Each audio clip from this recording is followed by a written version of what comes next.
Hello everyone, welcome back. Today we're going to be doing another episode of the Complete Marvel Rivals Guide. My name is Kearless, and if you don't know me already, I am a two-time Peak Eternity player and continue to play this game to this very day. It's nice to meet you.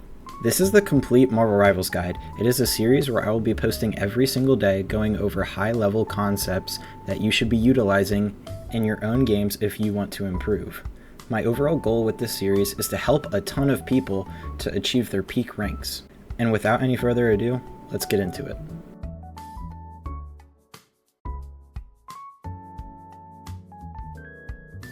If you ever wanted to pick a certain lesson that you're not familiar with, I'm going to put up the complete lesson guide on screen now so you can go ahead and you can choose that lesson that you're struggling with.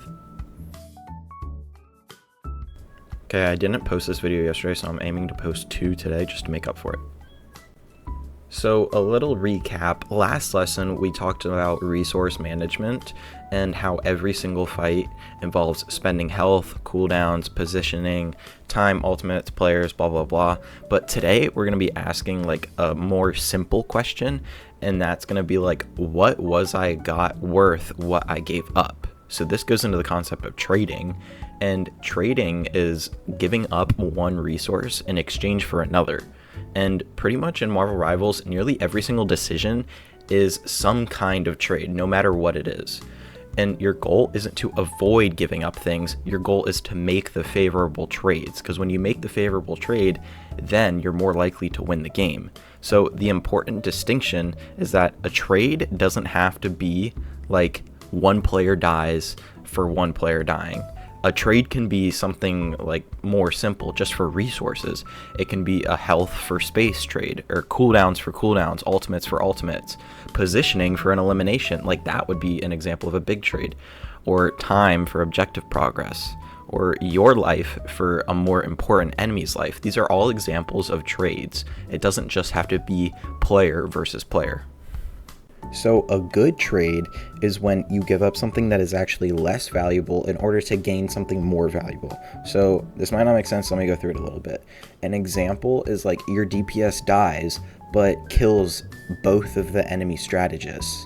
So that's an example of a good trade, because you're giving up something less valuable, the life of a DPS, in order to gain something that's more valuable, the 2 lives of supports.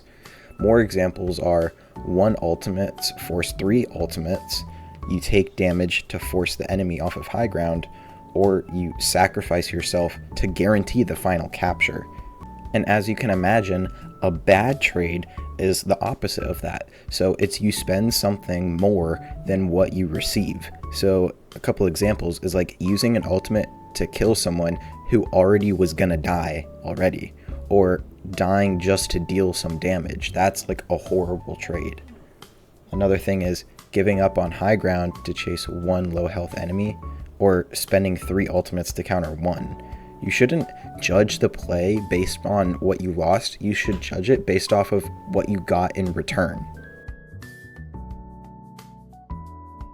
So player trades are probably what most people think of when they hear the term trading.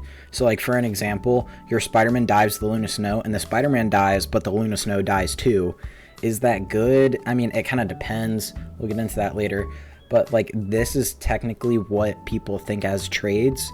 But as we know now, this isn't all what trades are. So just like I was talking about before, if both the Spider-Man and the Luna die, if the Luna is essential to the team's, like the enemy team's win condition, then that would be like a fantastic trade. Like if you know that their win condition is her ult, then that's a good trade. But if the Spider-Man was your win condition, and then that Luna doesn't become so important, so maybe that wasn't a good trade, you know? And not every single player has an equal value in every single moment.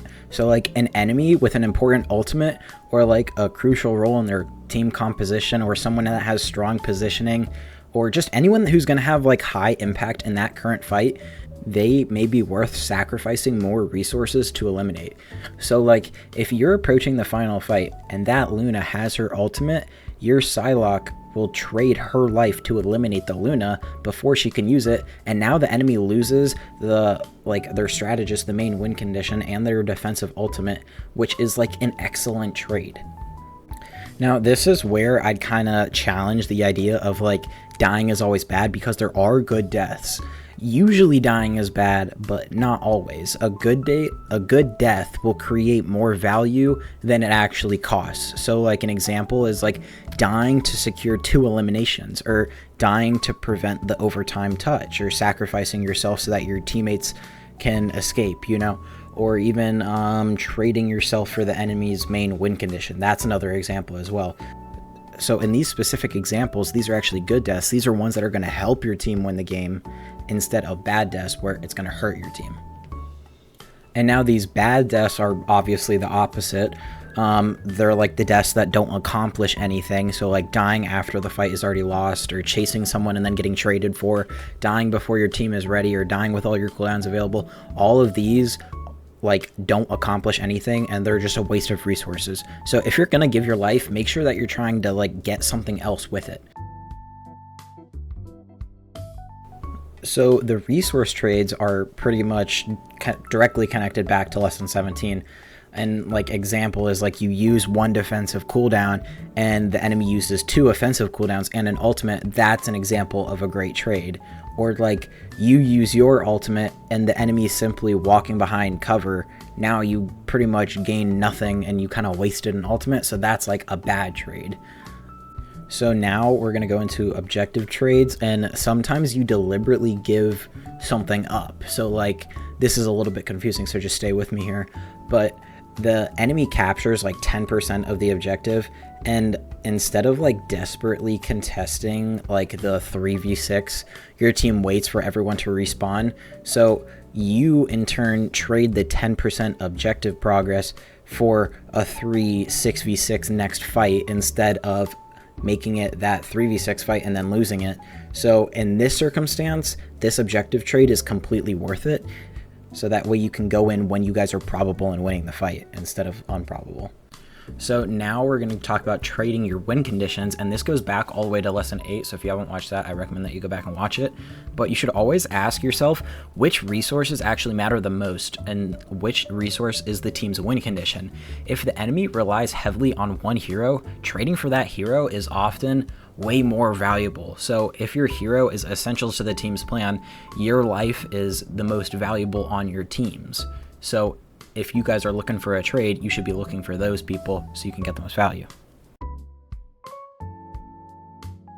So now I'm going to do some good examples of what it looks like when you have a good trade. So your Psylocke dives the enemy backline and she eliminates the Luna Snow, and then the Punisher kills the Psylocke immediately afterward. So on the scoreboard, it's pretty much just like 1 for 1, like 1 kill for 1 kill, but the Luna was the enemy's only way of like the team surviving. Like what if she was like the only support? And now your team ends up pushing and then you guys win. So the lesson here is that the equal value eliminations on the scoreboard might not always have equal value in the actual game. So now for a bad example, if the enemy Spider-Man is almost nearly dead, and then your Venom chases across the entire map just to get the kill, and then the Venom eventually gets killed, but while he's gone, your team ends up losing the objective. This is not a good trade. Like, you don't want to be chasing those people who are pretty much already dead. So the lesson here is that winning the trade on the scoreboard doesn't mean you'll get anything actually that mattered in the game off of the scoreboard. And now, as always, I got the big 3, the common mistakes, questions to ask yourself, and homework.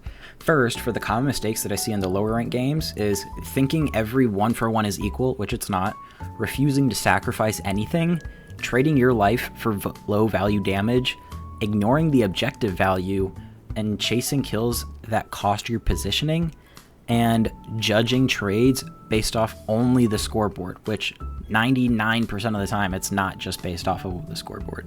All right, so now I got a couple of questions for you to ask yourself. So after the engagement, I want you to think, what did I give up? What did we gain? Which was more valuable?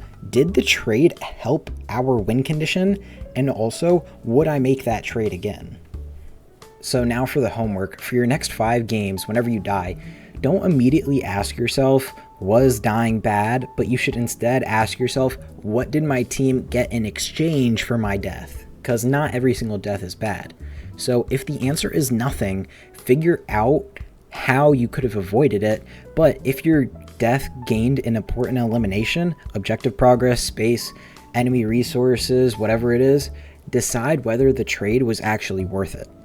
So a little bit of friendly advice is, one thing that I think that players like get caught up in way too much is their KD. And obviously you don't want to die for no reason, but for like a 1-to-1 isn't automatically good or bad. You know, like context matters. And if I trade myself for the hero that's holding the enemy's entire composition together, like their Luna Snow, so you should start judging your decisions by value instead of looking at just the scoreboard. So that's going to be it for part 3 of the complete guide to Marvel Rivals. So far we've covered objective play, rotation, spawn advantage pressure, resource management, and now after this lesson, trading. And that was all part 3, but in part 4, we're going to be going into the advanced decision making. And I highly recommend that you go back and watch some of the videos that you're not familiar on, because it's going to start getting more intense. And we're also going to start out with like threat mapping as well. Alright, that's going to be it for today's video. I'm hoping on releasing another video tonight because I didn't post one yesterday. I was just wrapping this one up. I needed to get some like video stuff recorded and like some background gameplay recorded for you guys. So that's what I was working on today. And yeah, I do have a lot of free time today, so I'll be working on the other things as well. Thank you guys so much for watching. I really do appreciate it. If you like the video, please click that like button, maybe even comment, subscribe, hit the notifications button so you can see whenever I post a new video. And yeah, that's going to be it. I'll see you guys later tonight. Peace.